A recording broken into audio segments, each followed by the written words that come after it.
Hello friends, સ્વાગત છે તમારું ફરી એકવાર આપણી ગુજરાત પોલીસ ભરતી 2000ની મોક ટેસ્ટમાં। આજે આપણે વાત કરીશું ભારતના બંધારણ વિશે અમુક મોસ્ટ એમપી ક્વેશ્ચનો। તો ચલો ફટાફટ સ્ટાર્ટ કરીએ।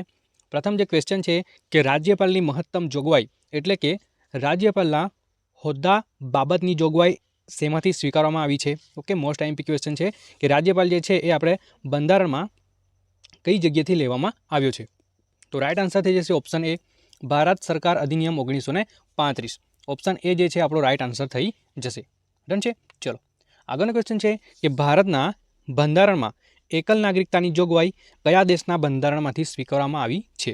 આપણા ભારત દેશમાં એકલ નાગરિકતાની જે જોગવાઈ છે એ કયા દેશના બંધારણમાંથી સ્વીકારવામાં આવી છે। તો અહીં તમારો રાઈટ આન્સર થઈ જશે ઓપ્શન એ એટલે કે બ્રિટનમાંથી। અહીં પણ ઓપ્શન એ તમારો રાઈટ આન્સર થઈ જશે કે એકલ નાગરિકતાની જોગવાઈ જે છે એ બ્રિટનના બંધારણમાંથી લેવામાં આવી છે। ડન છે। ચલો આગળનો ક્વેશ્ચન છે કે નીચેનામાંથી કઈ બાબત બ્રિટનના બંધારણમાંથી સ્વીકારવામાં આવી છે। ઓકે, હાલમાં જ આપણે જોઈ ગયા કે બ્રિટનના બંધારણમાંથી આપણે શું લીધું હતું, તો બ્રિટનના બંધારણમાંથી આપણે એકલ નાગરિકતા લીધી છે। તો નીચેનામાંથી એવી કઈ જોગવાઈ છે જે આપણે બ્રિટનના બંધારણમાંથી લીધી છે। તો રાઈટ આન્સર થઈ જશે ઓપ્શન ડી એટલે કે આપેલ તમામ, એટલે કે સંસદીય શાસન પ્રણાલી, રાષ્ટ્રપતિની બંધારણની સ્થિતિ અને દ્વિગૃહી સંસદ, આ બધી જ બાબત આપણે બ્રિટનના બંધારણમાંથી સ્વીકારવામાં આવી છે। એટલે કે આપેલા તમામ જે છે સાચા છે, ઓપ્શન ડી આપણો રાઈટ આન્સર થઈ જશે।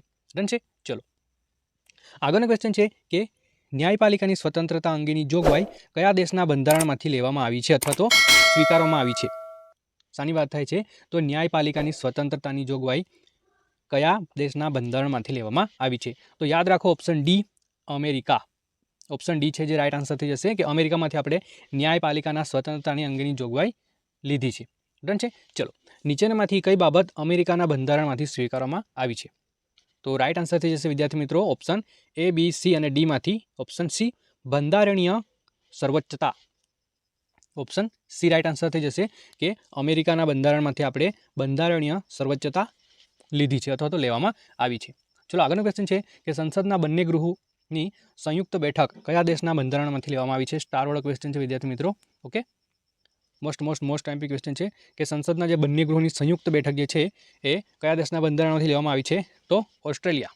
ઓકે, અને આ જે સંયુક્ત બેઠક જે છે એના સ્પીકર કોણ હોય છે, તો લોકસભાના જે અધ્યક્ષ હોય છે એ એમના સ્પીકર હોય છે। ઓકે, ચલો આગળનો ક્વેશ્ચન છે વિધાનવાળો। ઓકે, આવા ક્વેશ્ચન આવી શકે છે વિધાનોવાળા। તો ક્વેશ્ચન છે કે નીચેનામાંથી કયા વિધાનો સાચા છે, તો કયું વિધાન સાચું છે।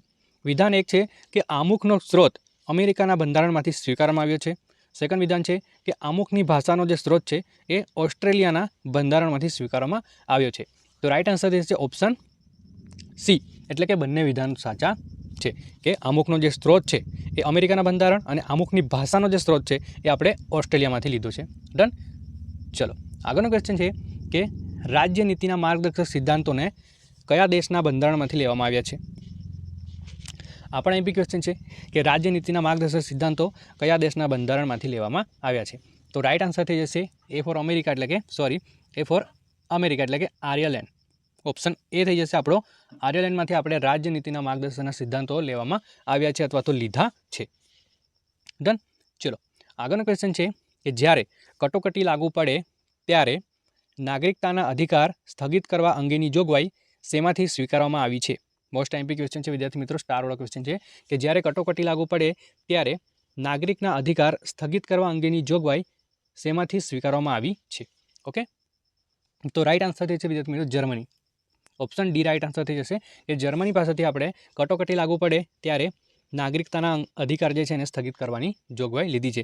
અને જો કટોકટીની વાત કરીએ તો ભારતમાં સરકાર અધિનિયમ 1935માંથી સ્વીકારવામાં આવેલી છે કટોકટી સંબંધિતની માહિતીની જોગવાઈઓ। ક્યાંથી, તો અધિનિયમ 1935, ભારત સરકાર અધિનિયમ 1935માંથી સ્વીકારવામાં આવી છે। ડન। ચલો 3 પ્રકારની કટોકટી છે, તમને ખબર હોવી જોઈએ।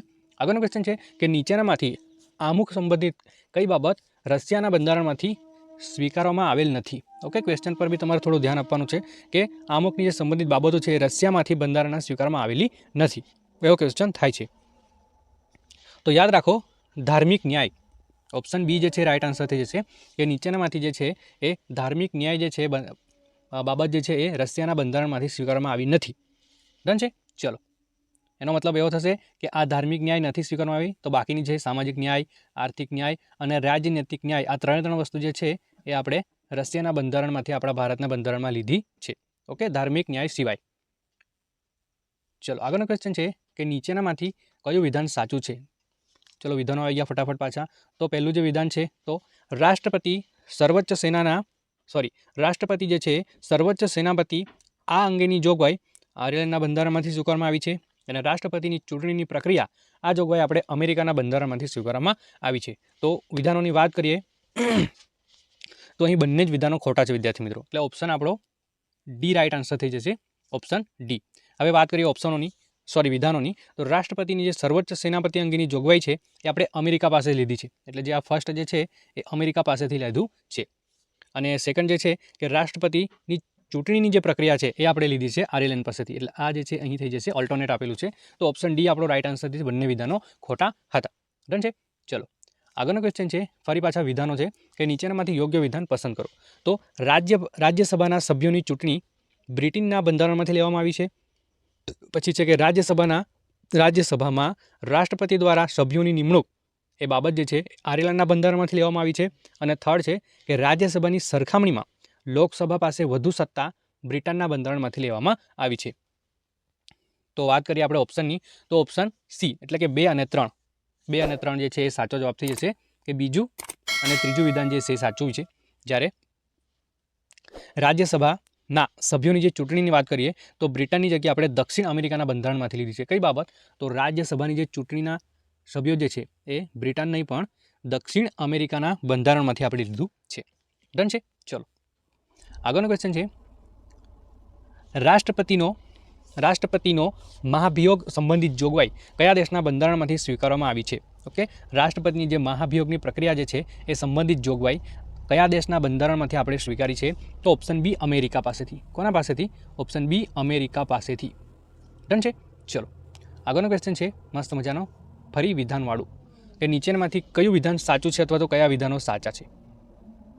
તો ફટાફટ આપણે જોઈ લઈએ. બે વિધાન છે કે કાયદાની યોગ્ય પ્રક્રિયા અમેરિકાના બંધારણમાંથી સ્વીકારવામાં આવી છે, અને સેકન્ડ વિધાન છે કે કાયદા દ્વારા પ્રસ્થાપિત પ્રક્રિયા જાપાનના બંધારણમાંથી સ્વીકારવામાં આવી છે.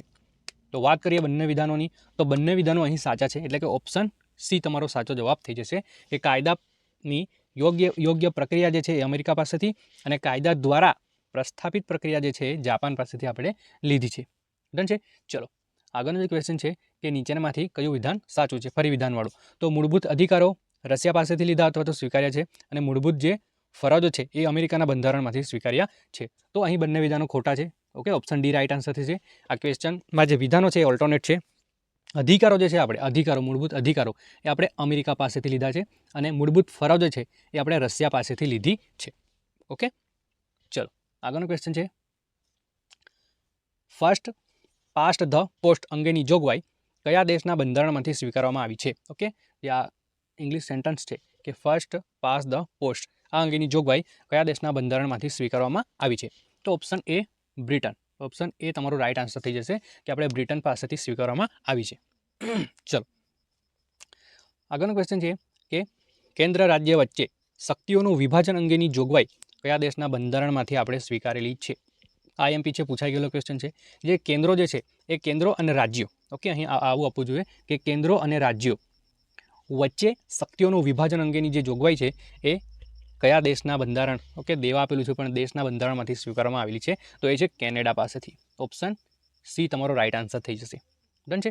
ચલો આગળનો ક્વેશ્ચન છે ફરી પાછો, કે નીચેનામાંથી કઈ બાબતો ફ્રાન્સના બંધારણમાંથી સ્વીકારવામાં આવેલી છે?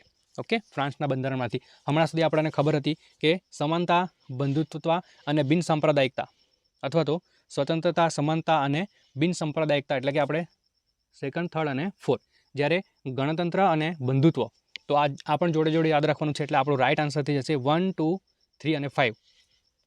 1, 2, 3 અને 5. 1, 2, 3 અને 5 એટલે કે બિનસાંપ્રદાયિકતા કાઢી નાખો. 1, 2, 3 અને 5.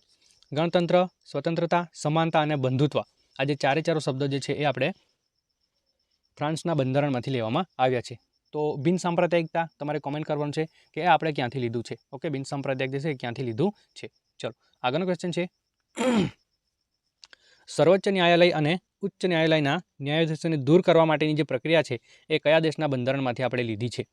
મોસ્ટ આઈએમપી ક્વેશ્ચન છે કે આપણા સર્વોચ્ચ ન્યાયાલય અને ઉચ્ચ ન્યાયાલયના જે ન્યાયાધીશો છે એને દૂર કરવા માટેની પ્રક્રિયા આપણે ક્યાંથી લીધી છે? તો એ છે આપણે અમેરિકા. ઓપ્શન સી તમારો રાઇટ આન્સર થઈ જશે. Option C America. ડન છે. ચલો આજનો લાસ્ટ ક્વેશ્ચન આવી ગયો છે મસ્ત મજાનો કે દક્ષિણ આફ્રિકાના બંધારણમાંથી કઈ જોગવાઈ સ્વીકારવામાં આવી છે? ઓકે, દક્ષિણ આફ્રિકાની વાત કરીએ તો દક્ષિણ આફ્રિકામાંથી આપણે ઓપ્શન એ બંધારણીય સુધારા કરવાની જે પ્રક્રિયા છે એ આપણે ક્યાંથી લીધી છે? તો દક્ષિણ આફ્રિકાના બંધારણમાંથી આપણે લીધી છે. ડન છે. તો thank you for watching friends. મળીએ છીએ આપણે બીજા વિડીયોમાં. જય હિન્દ, જય ભારત.